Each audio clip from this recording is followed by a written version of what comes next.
Yo, what up gang? I'm Phantasm and welcome back to yet another Terraria Calamity Mod challenge run, since I never get bored of doing these.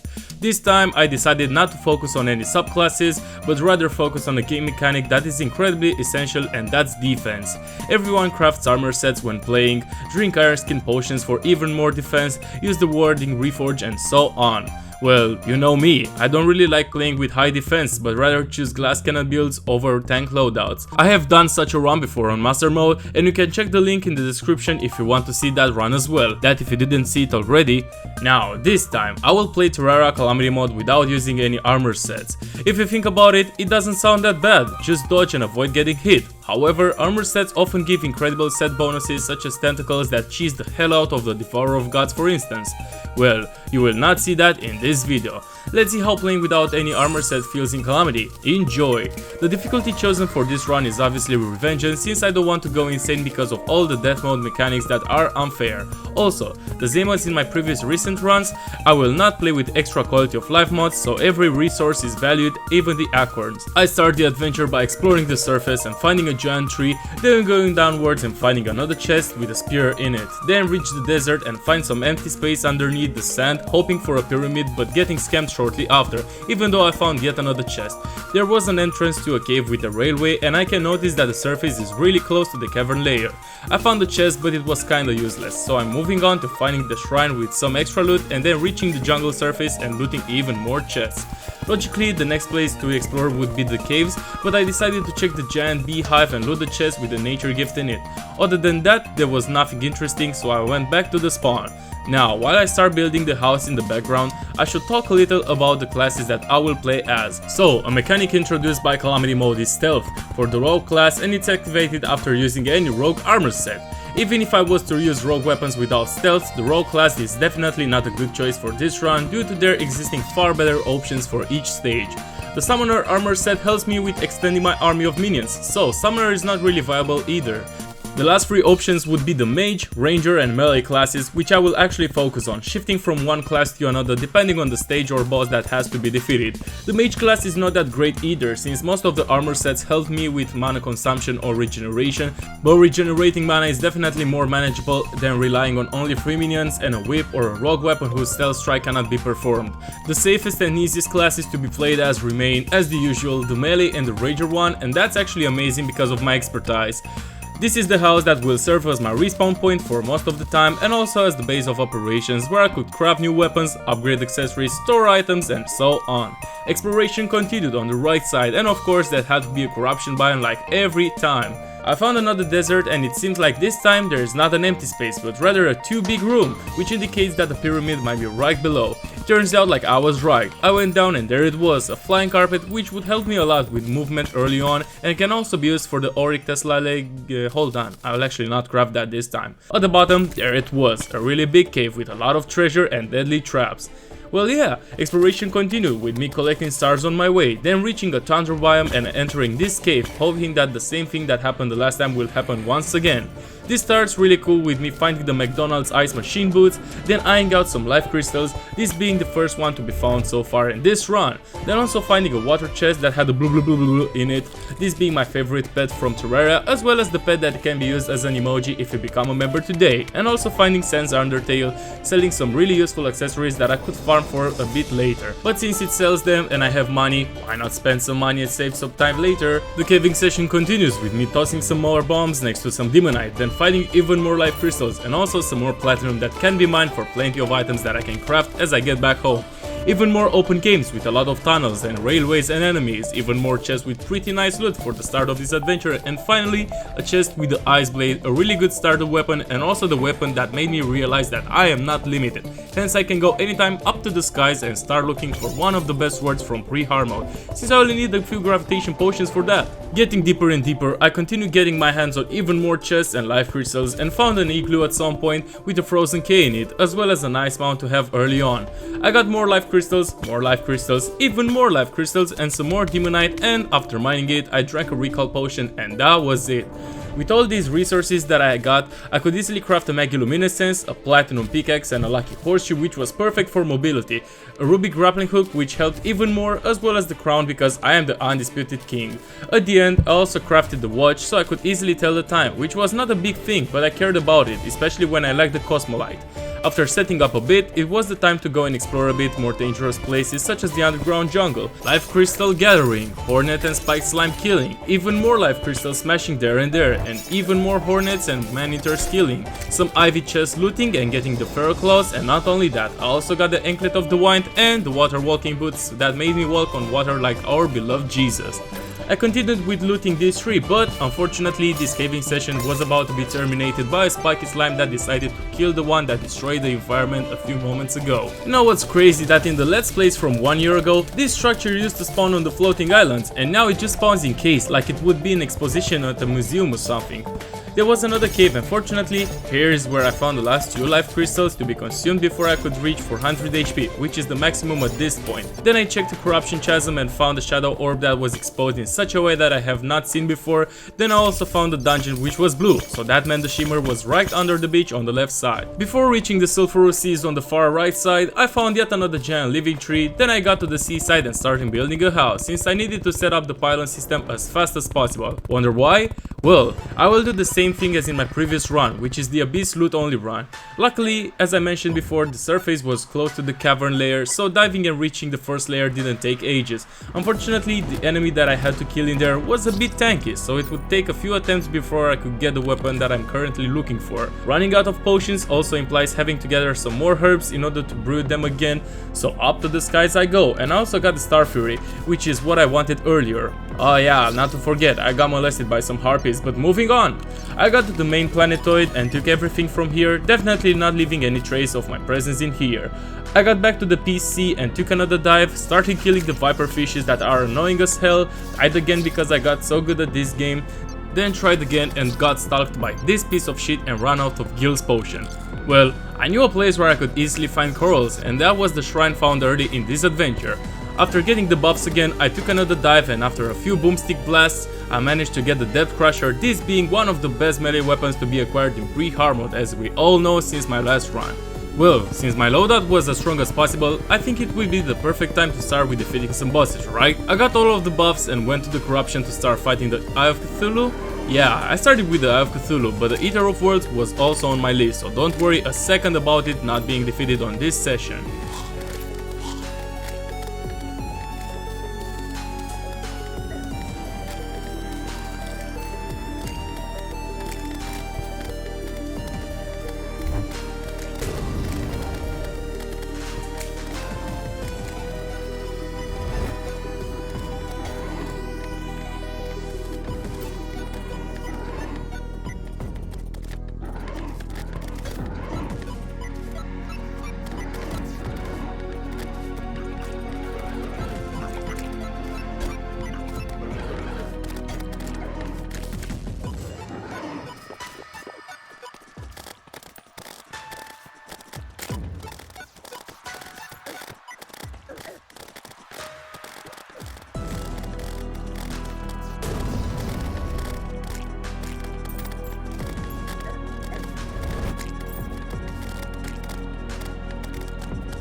Now, this is where I made my first big mistake in this run, wasting time with sleeping while the potion effect ran out and then trying to fight the hive mind as I have almost no effect to help me. However, despite all of these unfortunate events, I still managed to get pretty far in the fight, but then I died shortly after. Well, I suppose I will focus on completing another task, such as getting this Florida Chihuahua to jump constantly while I wait for another one to spawn. This has been done in order to get the angler from the first one and then get the angler killed by the other Florida man, so it would drop the golden fishing rod. Any fishing rod was good, but this was the best one that I could get and use for a long while, and so I also fished for the Abyssal Amulet, which helps with inflicting the Riptide debuff. The adventure continues in the jungle, where I build a house for some more NPCs and then get to fight the archaeologist and also get an achievement for killing him, because this is what happens when you change your PC, all the achievements get reset.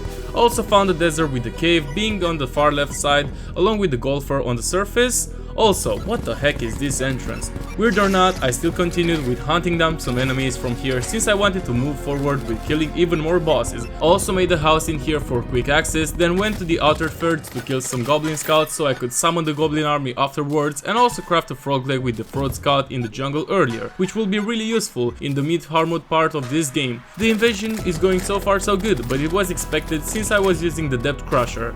Trust me, the Pre-Hardmode is incredibly easy without armor, but it's armor where things take a turn and you will see that. After a few more minutes, the goblin invasion has been finally taken down, meaning that I could go in the caves and start looking for that goblin stinkerer. Before I would do that though, I will be incredibly cocky and summon not only the Desert Scourge without an arena, but also the Kingsland, because I felt way too strong and thought that hell yeah, I will do it with Wiz, no problem, definitely not at all. Yeah, let's take them down one by one, let's play more safe.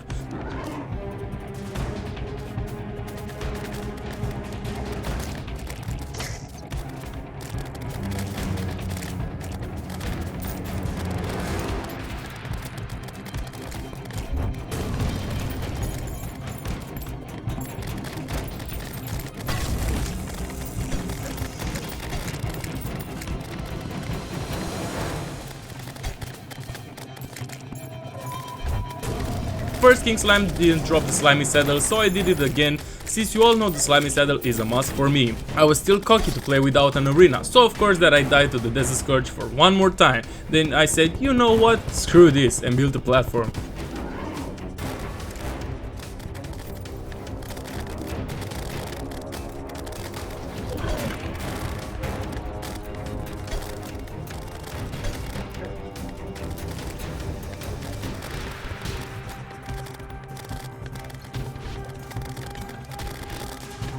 With the Desert Scourge defeated, the focus shifts towards exploring and excavating even more, with me getting some pretty interesting and useful items on my way down and reaching the Sunken Seas, where my goal was to kill the giant clam and free Amidias from that slimy, smelly shell.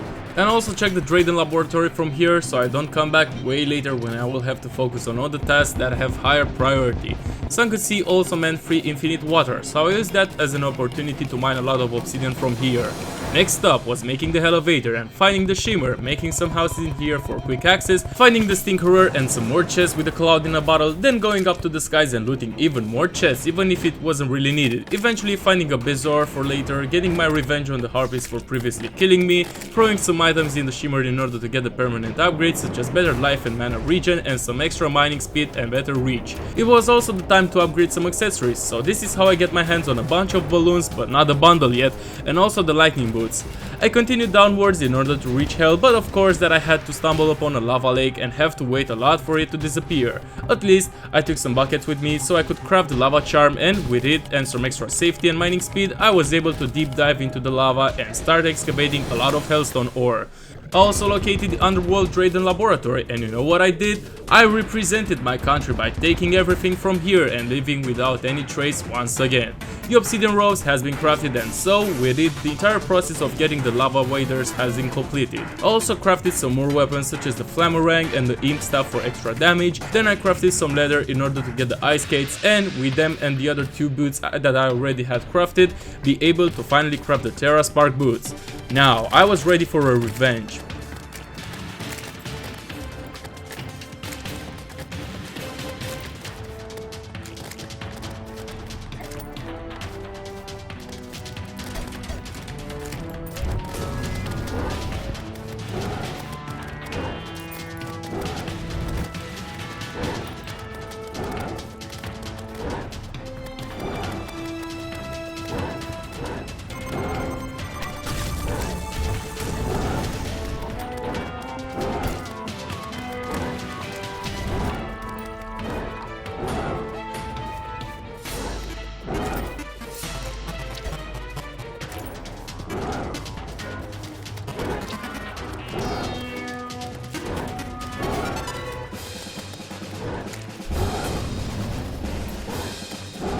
easy, there we go. It was the time to check the ranger class as well, with me crafting the shade thrower, which is incredibly good against the next bosses. Then check recipes for other weapons, noticing that I can craft the broken bioblade. I went to the floating islands to gather some more aerialite ore, killed more harpies in the process as if it was the core of the challenge, and then crafted the broken bioblade and got the arid power up on it. By mistake, I also got the corruption and frozen power ups on it, so bye bye arid power up for now, even though I wasn't even willing to use it a lot. With the brand new loadout that I had, I started reforging some accessories, going for the menacing reforge as always. Then I continued with crafting even more potions and with another activity that I definitely not hate doing in such runs: fishing for ebon kois and armored cave fishes.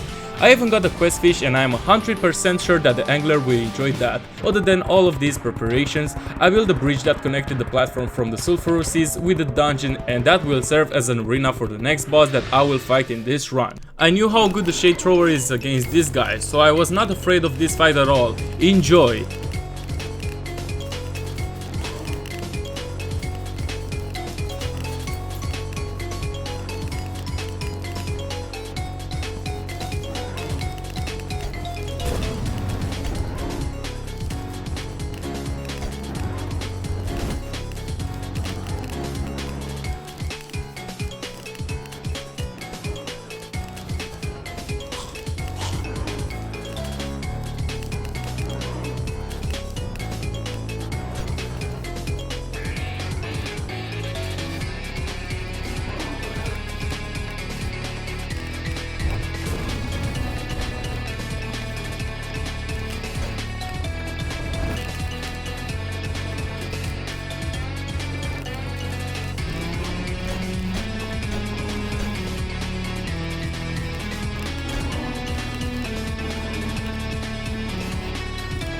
Not going to lie, it started really fresh, but as I got closer and closer to the end, I kept on almost dying because I wasn't really paying enough attention. Definitely not a skill issue or something, trust me. With Skeletron defeated, I could bring the Flipper and Gills potion and take a dive into the abyss once again, opening the chest from here and getting a torrential tear, then getting stalked once again by this fucker of an enemy, then returning and getting some other weapons that are not exactly what I am looking for, then getting the ball of Fugu, which was a must for this run, some of the abyss accessories, and then dying again.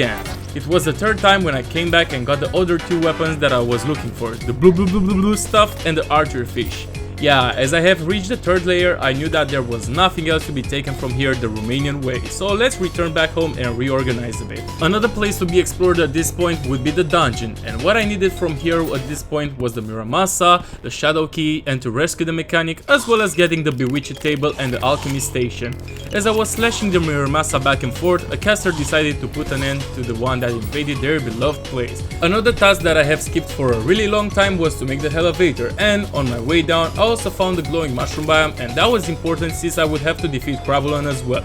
Skeletron defeated also means Chippy Gaming is here, then he sells the counter scarf, which is basically the Master Ninja gear from Calamity, and I love it. Still, as I was making more and more progress towards defeating the Wall of Flesh, I also had to gather materials for another boss spawners, then do fishing and craft the potions afterwards, and then summon the bosses, for instance the Slime God, and just hope that the game is not bugged enough for the boss to randomly despawn and not count as a win like it did before. Well, I wasn't willing to give up on that, so here we go, it's time to defeat yet another boss.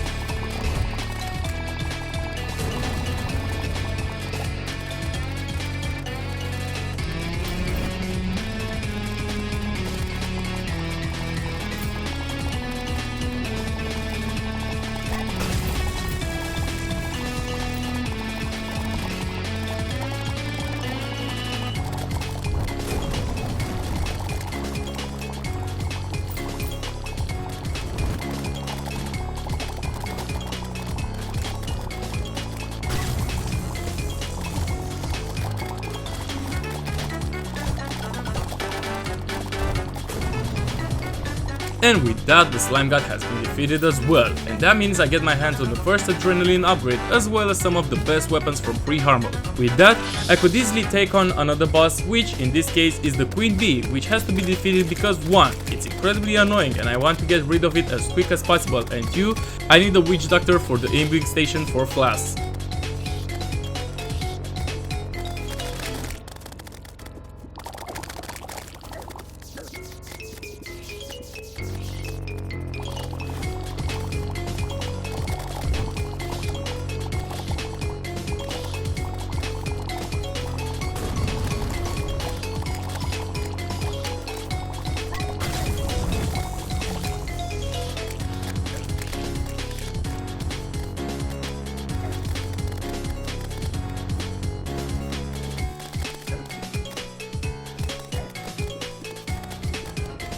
There we go, another boss taken down. I continued exploring more and more in the jungle, and I have reached the jungle temple, and knowing that Plantera garden spawns right above, I decided to check it as well, since I could get some precious loot from here. Not really useful, but I could sell it and get some extra money for reforges. I was willing to craft the Night's Edge, but stupid me did something that I always do. Sell items without thinking twice, and I sold the Muramasa, but at least Calamity adds a way to craft it, so I was safe, no need to rage at all. This is how I got the Night's Edge, and it was the time to test it against the last boss to be defeated in this stage before taking on the Wall of Mexico.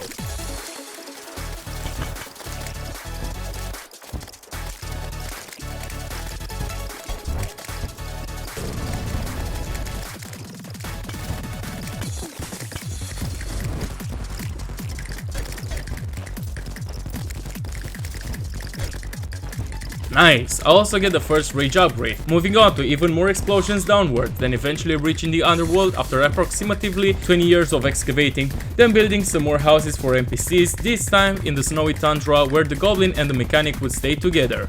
So far, this is how much it took for me to reach this point. Getting ready for the Wall of Flesh also implies getting an arena in the Underworld, using a lot of platforms and clearing all the blocks that might get on my way back. However, that's not my case, as making the arena only means I assume there is no buildings blocking me and that I don't get to reach the other half of the world. While in here, I also looted some shadow chests for the extra loot that I might have to use in the future or not, and then yeah, that was it. It was the time to take on the Wall of Flesh. Enjoy!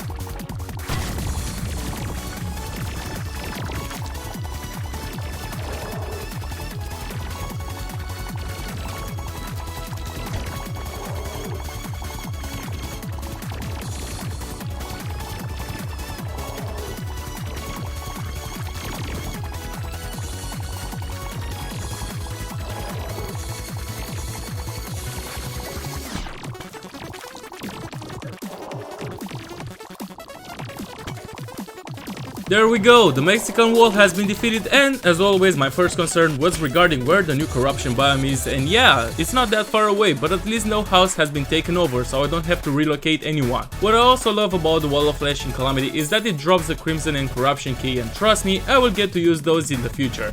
The Hardmode adventure starts like any other, with me shimmering the emblems to get the one corresponding to the class that I am playing as, and then, after absolutely no preparation, summoning the Goblin army once again. I consider that the loadout that I had was powerful enough to take on all these goblins and the Goblin Warlock as well, and I wasn't really wrong, as the Warlock got killed but it did drop what I wanted. It was the second one to drop the Shadow Flame Knife, which was a top tier weapon for this stage, and then, as the invasion was almost over, I also got the Shadow Flame Bow, which was my weapon of choice for this part of the game. I will focus on playing as a ranger for this little part of the game, and another weapon that I could easily get is dropped by the Florida Man, and the joke just writes itself, the weapon being a gun. The grinding process started with me going to the corruption and smashing a bunch of demon altars for the souls of night. Then as I got up, I have noticed a sandstorm and I was like, man, you know what, how about I get some waifus to help me with extra damage early on, and do that I did. I got the waifus to kill me because of how annoying this place and this situation can be at the same time. I kept on trying, but every time I would die to a Dune Splicer or an Angry Nimbus or a Corruptor. This was really frustrating, so I decided to move on. As I placed down the water candle, the sandstorm ended, so there was no way of getting the waifus at this point. Well, maybe not the sand waifus, because the rain continued and I went up to the skies to start hunting down the storm waifu and a shit ton of wyverns. The battles weren't that tough, but such stuff would happen, where a wyvern would spawn and I would run away while the waifu despawns on low health. The extra nimbuses didn't help either, and the lack of constant flight time or gravitation potions was making this even tougher. At least, at some point, I managed to get the storm waifu, so that was nice, but I wasn't done yet. Not at all. The sandstorm started again, so of course I had to exploit this opportunity, but I wasn't really lucky as I didn't really get all the drops. As the sandstorm ended, I went back up to continue fighting cloud elementals for a second item they could drop, the Storm Saber, one of the best swords to exist at this early point of the game. I wasn't getting lucky with the drops at all, and yet another sandstorm started, so guess who we hunting down again, lads? Yeah, the sandstorm ended again, so up to the skies I go again and start killing cloud waifus and a shit ton of wyverns that kept on spawning without any limit. This was such a mess and I kept on going like that for an entire hour. At some point I killed yet another cloud elemental and that was it. The storm saber was finally mine. I was really excited to play with it, since it was the first actual time I was about to use it against bosses. The grinding process continues in the hollowed jungle, since they overlapped so perfectly that I barely got to notice that this is the actual hollow biome. While in here, I also found the Bound Wizard and made some quick houses for him and someone else, so I could buy the Rod of Discord and some nice smelling candles that helped me with boosting the damage. I also had a few problems with the local inhabitants from here, but the best item that I got from here was the flying knife. Amazing. Of course, the game had to throw some trash towards me, so yeah, I was getting lasered by this one. The grind continues with me summoning and killing even more biomimics, and the dark gun was the only good drop that I got from them, even though I wanted the putrid scent. I wanted it so I could stack the 3 different quivers and have the bows fire arrows like a sniper rifle. I also defeated the hive mind again, since it drops the cursed flames if defeated in hard mode, and it was the easiest way of getting that. Of course, the grinding process also implies mining some cobalt and palladium so I could craft the first tier pickaxe, but only that. I started getting my potions all together as I was getting ready to start a fight that I was kind of afraid of considering my latest experience with that boss. It was the time to defeat the Prime Minister as the first mech, and trust me, I did not expect these things to go well in my first attempt. Enjoy!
Yes, there we go. I died, but Skeletron Prime also died, so I don't care anymore. I can move on without having to rage quit or yell or hit the table, since Skeletron Prime got to annoy me way too much in my latest Let's Play. One mech down means I can finally get my hands on Mithril and Orichalcum. In the meantime, I also got some jellies, so I shimmered some in order to get each jelly in order to craft the Grand Gelatin. Then I also bought the jetpack from the Steampunker for more flight time, a brand new accessory, a brand new anvil, and a brand new weapon that changes the regular route established at the beginning of this run. You know how I said that I will play melee and ranger most of the times and switch to the mage class rarely?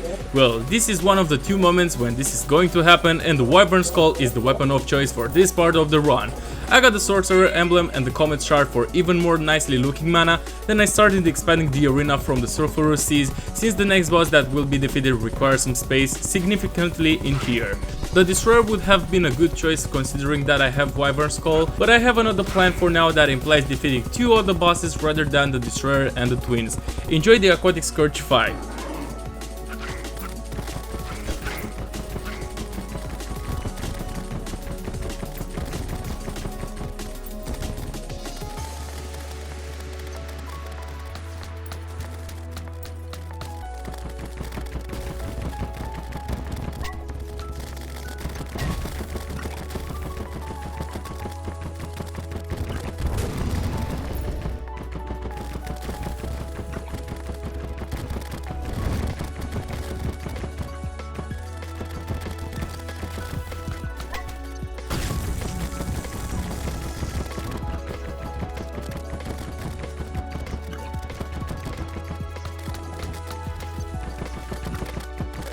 This is incredible. Even without all the power granted by an eventual armor set, the Wyvern Skull did more than a good job. Tier 2 Acid Rain was something I really wanted to do since I could get my hands on some really good weapons such as the Orthocera Shell and the Sulphurous Grabber. I opened the treasure bag from the Aquatic Scourge and I only got the Downpour, which wasn't on my wish list at all, so I summoned this guy again, spinned a lot around the gas and poison projectiles while hoping I will not die, killed it while lasting on only one heart, opened the treasure bag and got not only the deep sea stuff but also the Nautical, which is a bow that I love using. Next up was me grinding some more Chaos SSCs in the Brimstone Crag, then defeating the Wall of Flesh again because it's incredibly annoying to have only one emblem and constantly have to go to the Shimmer to change the emblem class, and would you take a look at that, I got the Corruption Key as well. Yeah, you might have figured out what I'm trying to do in here. How about I defeat the Calamitas clone right now? I had two loadouts and I wanted to test them both, one Rager loadout and the melee loadout. The first fight was a total success so far, with me constantly dodging and getting the adrenaline charges, but messing up right at the end and losing. I was like, man, what a waste, but at least I got to test the melee loadout and Sulphurous Grabber. Enjoy!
There we go, a Post-Plantera or Post-mech boss has been defeated, but before them.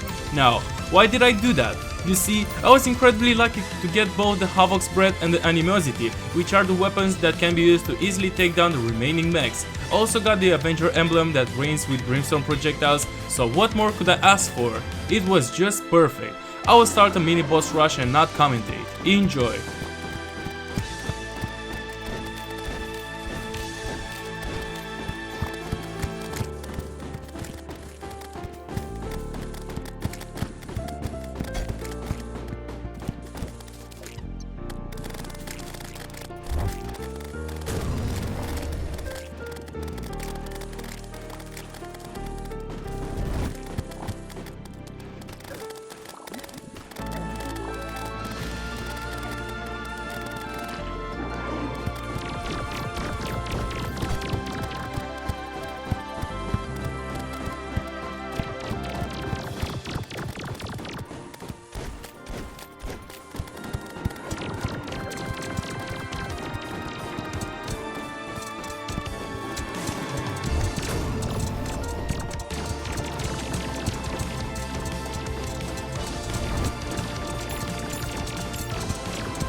This was perfect.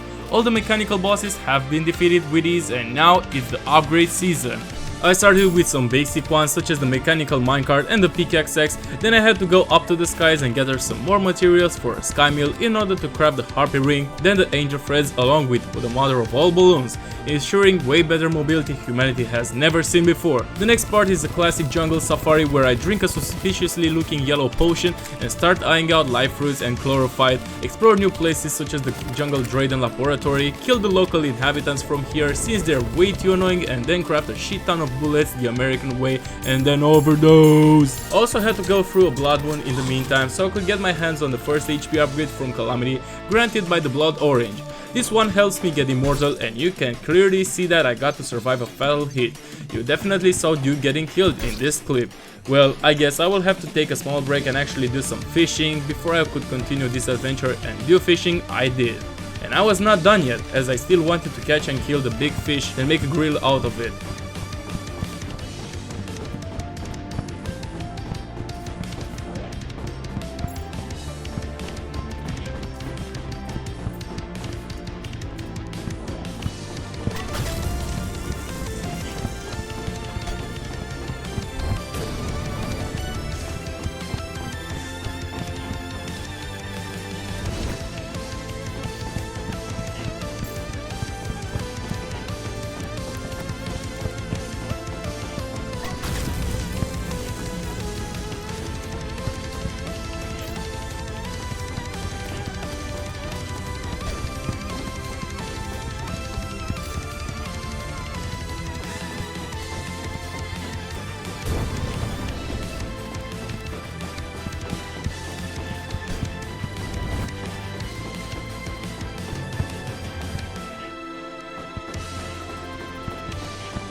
There we have it, Duke Fishron has been killed and he dropped some of the best weapons I could ask for. The Brini Baron, the Tsunami, and yeah, that's it, since I'm not playing the other 3 classes. I worked on killing Fishron again and again and again so I could get the wings as well, but I didn't have success in every fight. However, after a lot of grinding, I managed to get the wings as well, so it was the time to move on to defeating another major boss. This time, I wasn't going to dig an incredibly large arena, but rather go to the garden and clear the blocks from the center of the arena. I also cleared the random queen bee spawner that was in the middle of it, so I don't see any random queen bee spawns as I fought Plantera, and I also killed the mimic, which dropped a lot of useful accessories that I was about to use. I lighted up the area a little more and that was it, I was ready for Plantera. Enjoy!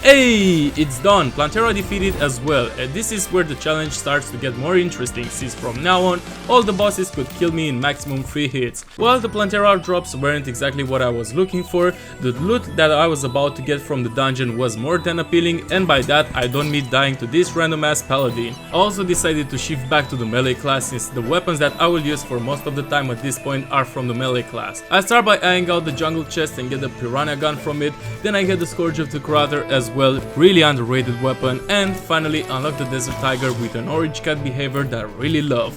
Also, One feature often overlooked by the Calamity players is that a new floating island is generated, it having the Crimson chest with the vampire knives in it, and trust me, I will love using this weapon specifically in this run where I will get a lot of critical hits due to low defense. Of course, after getting everything I wanted, the only thing I could do was to continue with even more boss killing, so here we go!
Nice! Got this tank defeated, and that also means I get a new adrenaline upgrade. It also means that I can fight enemies from here and get some brand new items that are pretty nice, for instance the stellar cannon previously used in the specialist class run. Now, if there is something you might already know about me is that I love doing certain skips, especially in such challenges where DPS has to be as high as possible.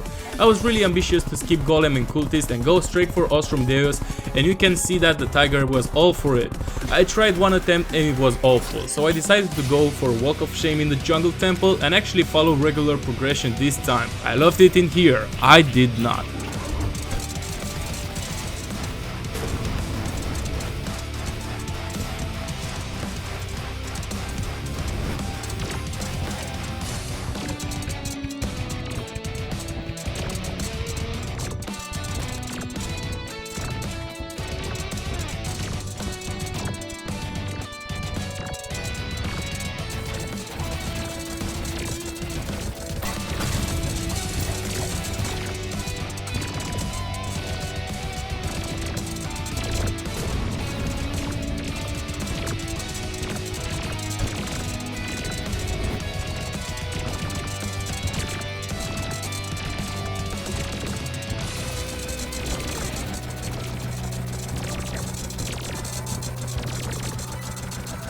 A few whoosh whoosh and that was it. Yet another boss defeated, yet another series of unfortunate events to happen. However, there were some fortunate things to take place as well, such as me getting the pig saw, having enough pickaxe power to break the scoria ore, which I wanted to mine next. Now, the thing is that I didn't have any diving suit, so I wanted to shoot two birds with only one stone. I would go down to the ice caverns, gather essences of Ilium in the process since I didn't do that so far, reach the frozen Drayton laboratory and steal the chest with an Arctic diving gear in it, then go to the abyss after also crafting the cryo key and profit.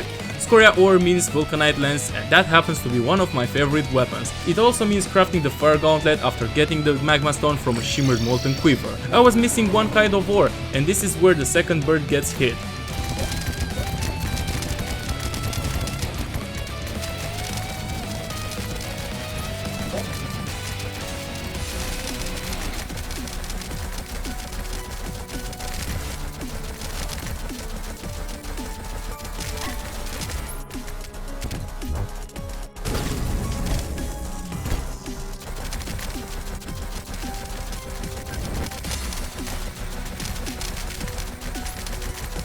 Got Cryogen defeated, so I can finally mine the Cryonic ore after previously mining the Perennial and Scoria ores.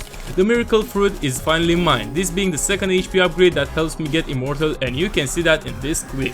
Now, like for real, I definitely defeated Ostrom Deus here, right? Well, what I was doing wrong was that I made a glass cannon build but without any dashes or dodges and then played with true melee without any safety.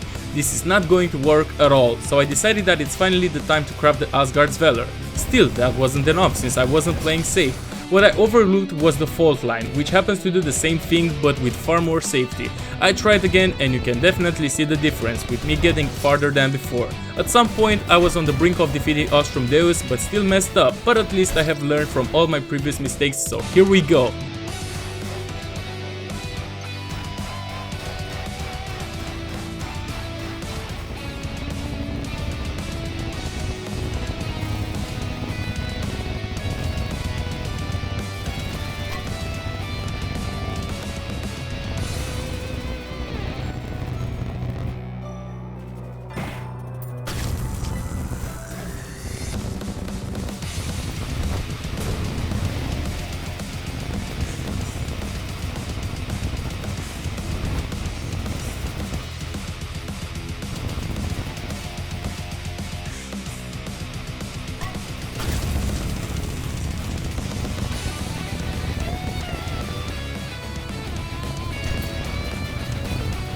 Nice! Finally, Ostrom Deus has been defeated and I really hope that I will get the microwave or the helix staff, but unfortunately I got the star sputer and that's not really amazing if you ask me. At least I could mine the astral ore, but it was worth nothing since I couldn't craft the astral bars without the ancient manipulator. Well, I guess I will try this guy using my true melee brute force technique, but unfortunately it doesn't work. I tried the brute force technique again and yeah, it's true, I was dealing a shit ton of damage, but the lack of defense was the real problem in here. As I spammed the Cosmolite to reset the cultist spawn, the pirates also invaded, so how about I waste 5 more minutes with them as well. Let's try the Lunatic Cultist one more time and hope that I will not fuck up everything like before.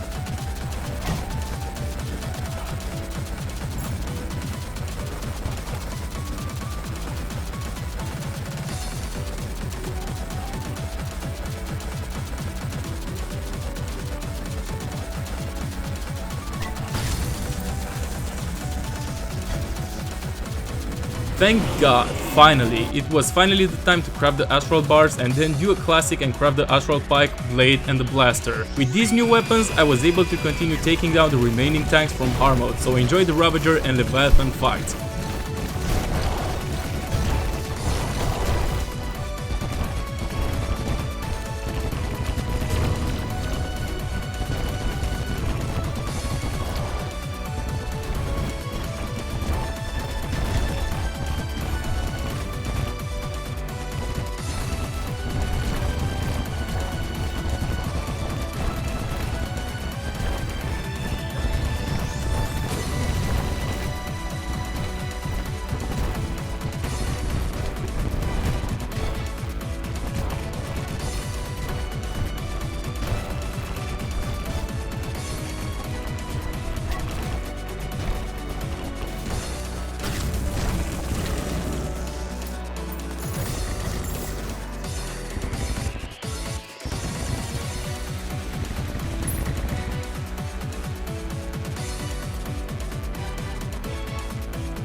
Good!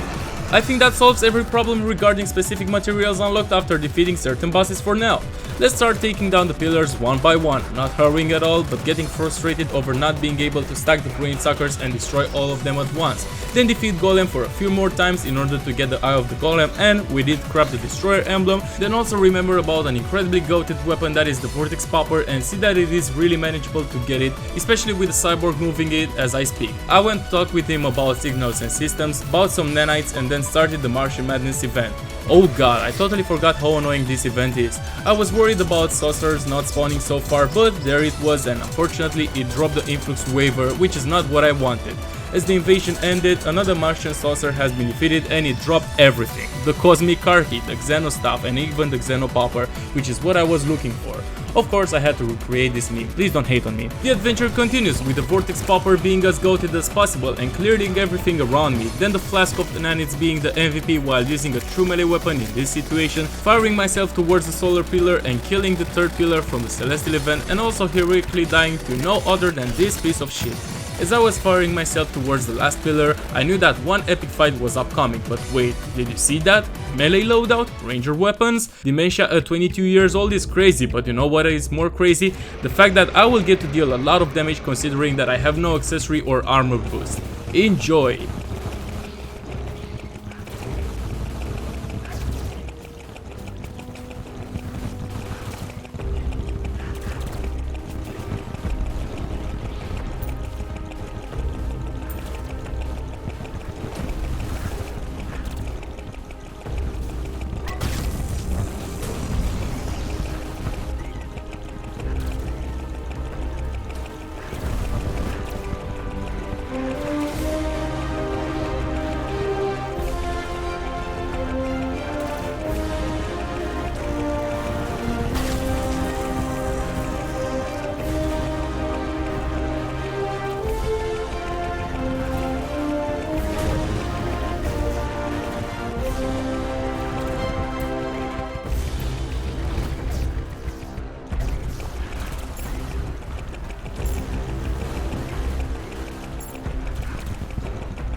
With Moonlord shaking, I knew that 2/3 of this run have been complete, and honestly this was far better than the vanilla experience so far.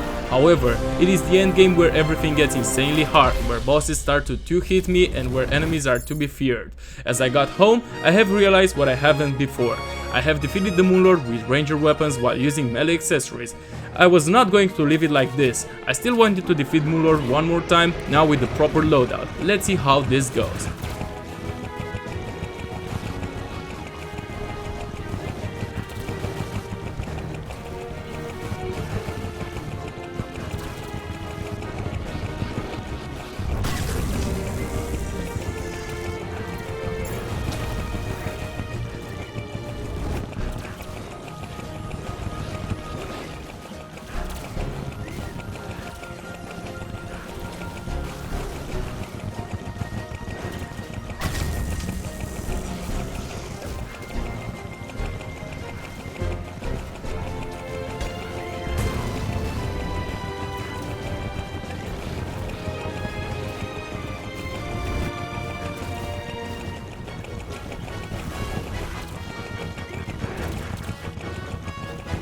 This was far better and the damage was just insane. Now imagine how insane it would have been if I also defeated the Dragon Volley and then used the Golden Eagle against the Moonlord. After this adventure so far, I had to take a small break both in game and in real life, and honestly this is where the video initially would have ended since I planned to chop this into 2 parts, but then I was like, man, you know what, let's finish this. I opened my computer once again, I opened Tmod Loader and Action like anytime, and I started recording. What I didn't notice was this. Well, unpaid announcement. I am using Action to record and stream and it is really good, and they asked me to write a review in order to remove the watermark, and yeah, basically this is an extra review for Action. Really cool and reliable and accessible app, so if you ever want to start streaming or recording, there you have it, Action. Please subscribe and become a member so I can buy this, as well as a new house, new car, gym membership, private yacht and any other American dream things. Yeah, coming back to this adventure, welcome to the endgame stage of the game, where I start by crafting only the tools and the boots. Now, remember when I said that I will switch to the mage class once again? Well, it's that time, folks. I have played infernum mage and someone recommended that I should definitely use the chronomancer's kite against early Polterghast. It took 0 seconds to think twice, knowing how good the weapon is and also knowing that early Polterghast sounds as arousing as possible for me, especially in this challenge where the goal would be to deal as much damage as possible in the shortest time so the enemies won't get to hit me a lot. I got the chronomancer's kite, but that was not it. I also wanted the weapon to help me with crowd control, and the best option was the nuclear fury, which only required the Poseidon. I could easily go to the sunken seas, defeat the giant clam, not get the Poseidon, defeat the giant clam again and again until I get it, and also get some mollusk husk in the process. The nuclear fury was mine, so I continued working on even more accessories. I liked a lot of depth cells and luminil, so I checked the abyss once again. Then I was finally able to craft the absorber, which is a top tier accessory to have. Next up was defeating the brimstone elemental, because I still had a wet dream of getting the waifus and the heart of the elements, which would also have helped me with extra damage and regeneration.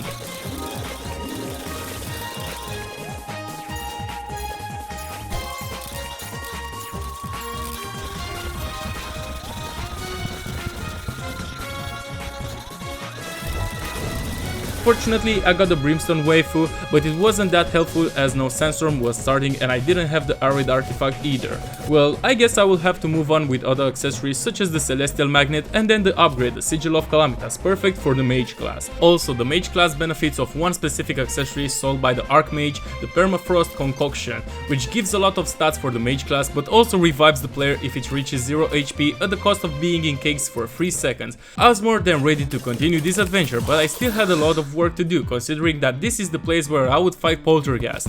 I set up a spawn point, assuming that I will die a lot of times in here, then I started working in here, getting killed in the process a lot of times, clearing a lot of enemies and spawning Polterghast by mistake, obviously dying to it, and so on. After setting up the final arena with 2 portals, I was finally ready.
Armor set. This was brilliant. Polterghast has been defeated and I was never this proud. I opened the treasure bag and boom, the best weapons to be dropped are here.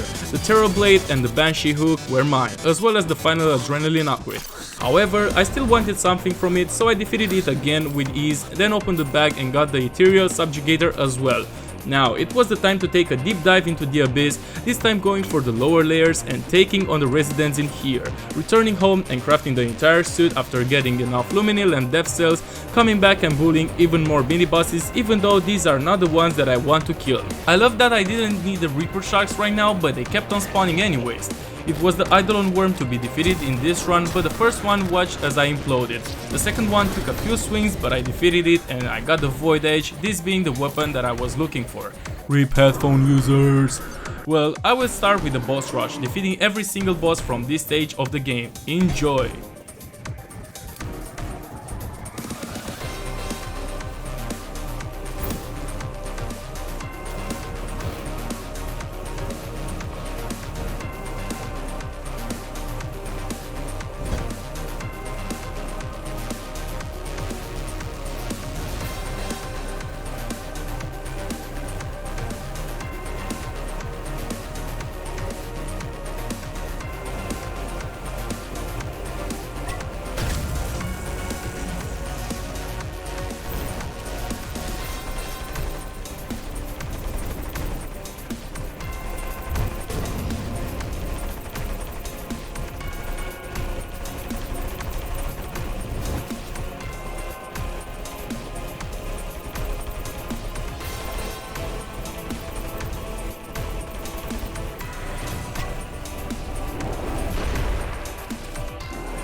Yeah, I might have over-exaggerated with trying the old dude back there, especially considering that I only want the Cadaverous Carrion, which will be used way later, so why not focus on something else instead? I will build an insanely long sky bridge and hope that this will be enough for me to defeat the next important boss. It truly was, but I was an idiot and messed this up before my final swing. Well, here goes another attempt.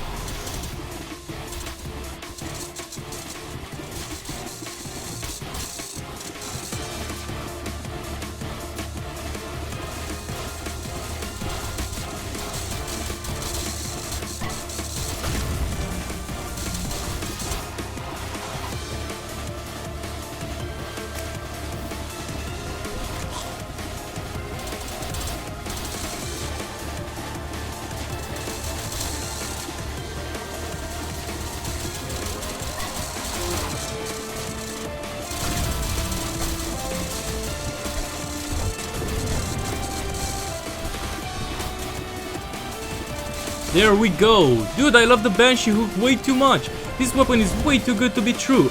Here we go! The boss that induced too much trauma in me has been defeated with ease without using any Omega Blue armor cheese strategies or any armor sets in general. Yes, this challenge is still going. I opened the treasure bag and I was happy to see the staff of the Mech Warp as well as the Nebulous Core, which is a must-have accessory in this run because of that revive feature. I could also use the Murasama since it is unlocked by defeating the Devourer of Gods. Look at all these slashes, this sword is just insane. I continued building a glass cannon loadout by crafting the Dimensional Soul artifact and then moved on to the Frost Moon where Metal Santa Claus gets slashed away and then to the Pumpkin Moon where a heavy deforestation station takes place. The essences were all mine, so I could also start upgrading the boots, the gloves and the shield. What I forgot to do a bit earlier would be to go to the jungle and mine some Willy Bloom since it got unlocked by defeating Providence. I needed that for the Elderberry, another HP upgrade that made me immortal, like the others, as well as the stronger pickaxe. I also got the Badge of Bravery and used it for even more extra damage and then crafted the Empyrean knives, which would help me a lot when getting really low on HP with no way of recovering it. The fights against Dog had to be repeated since I wanted to get the Cosmic Discharge, a rare weapon from it that I have used before and know how good it is, as well as the Obliterator. During this process I also started working on the Drayden computer and then definitely defeated Yharon first try, definitely defeated it the second time without taking a single hit for fuck's sake.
Nice, the jungle dragon has been defeated and I almost died to this fireball spawn at the end.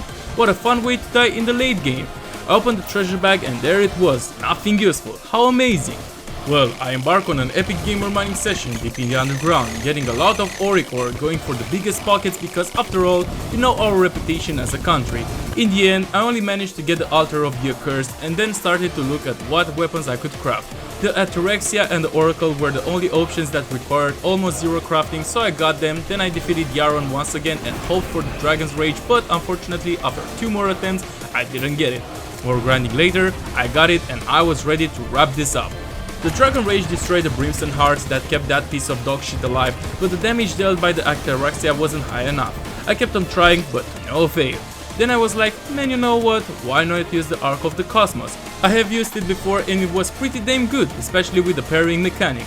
I tried once again and still to no avail. Maybe trying the Exo Mechs was a better option? Maybe, that if I wouldn't get stuck into a floating island. Let's actually complete my arsenal before continuing with these last two bosses.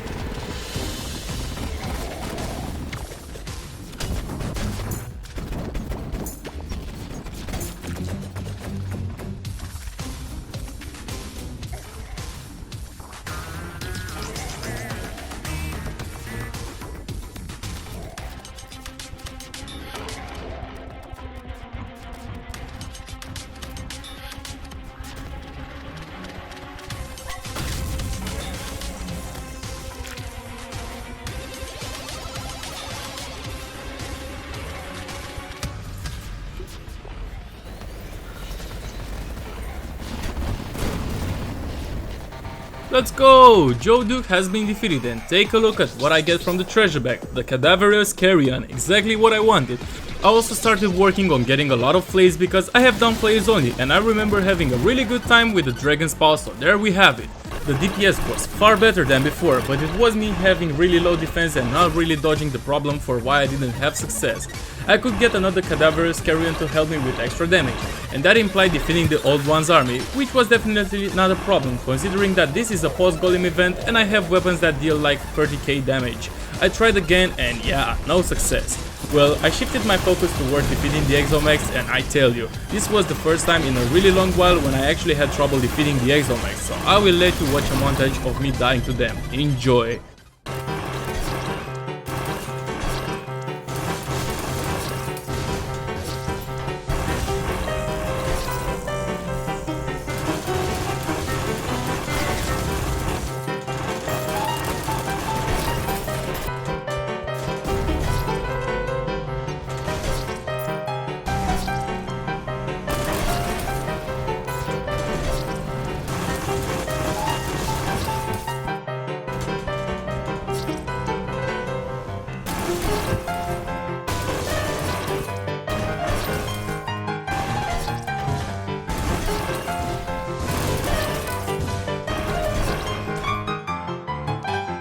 I was like, what the hell, this glass cannon build only will get me killed, so how about I actually get some invisibility granted from the Rampart of Deities for example, then combine this with the sponge. Will this be better? I think so. I tried for one more time and I will let you find out what happens next.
Trust me, I was really tweaking because I was really low on health. The revive cooldown was active and any hit would have instantly killed me, but hey, I managed to outlive Thanatos, and so, with him getting destroyed and me watching Kraden end his monologue, I knew that the Exo Mechs have been finally defeated, meaning that I only have one boss left to take down before I could consider this challenge complete. Yeah, I had some options regarding the weapons, but hell nah, I was way too lazy to craft anything anymore. Plus I knew that the spine of Thanatos is good enough, so I tried this again, and to no one's surprise, the start was a fresh one, but the ending was an unexpected one. I decided to try this for one last time since I only had one Ash of Calamity left, and yeah, I will let you enjoy the last fight from this Let's Play.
There we go. After messing up a lot of times, I finally managed to take Supreme Calamitas down as well, and this means only one thing.